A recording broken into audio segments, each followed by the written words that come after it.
Dr. Wen? What you're describing is so unfortunate, but it's so prevalent. When we talk about, for example, naloxone, the overdose medication, there are people who would question whether giving someone naloxone will make them more likely to use drugs. But we would never say that about somebody who has a peanut allergy. We wouldn't say, well, we're not going to give you an EpiPen because it might make you eat more peanuts next time, right? I mean,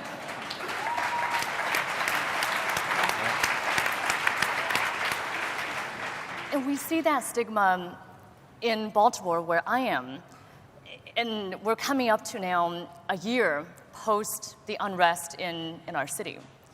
And often it's tempting to look at what happened in our city as what's in front of us, which is angry young people committing acts of violence. But then if we look just one step deeper, we see what's resulted in deep poverty and deep disparities from our policies of mass incarceration and mass arrest. I mean, we have a city. If we look at the numbers in our city, we have 73,000 arrests made every year in a city of 620,000. And when we look at our individuals who are in our jails, 4 out of 10 have a diagnosed mental illness, 8 out of 10 use illegal substances. So we are criminalizing people without giving them the reentry resources to get their lives back in order. We're treating addiction differently from any other disease.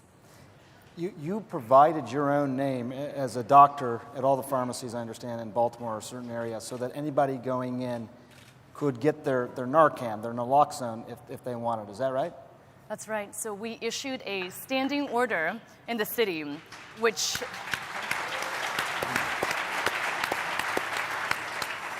we strongly believe that everyone should save a life. That it's not just first responders, which is very important. We actually started training our police as well, and within 6 months, our police officers have saved the lives of 21 citizens. So that's very important. But we also believe that if it's true that addiction does not discriminate, and it does not, if it's true that anyone can die from overdose, and I've treated 2-year-olds who've accidentally taken their parents' medications. I've treated 75-year-olds who are on prescription drugs. I mean, if it's true that this disease can affect everyone, then we should all be able to save a life. And so I issued the standing order, and now anyone who takes a very short training, they can get a training in a street corner, public market, public housing, in jails. If they do a short training, they can get a prescription in my name. So 620,000 residents of our city have access to naloxone. Wow. That's what a solution looks like, right?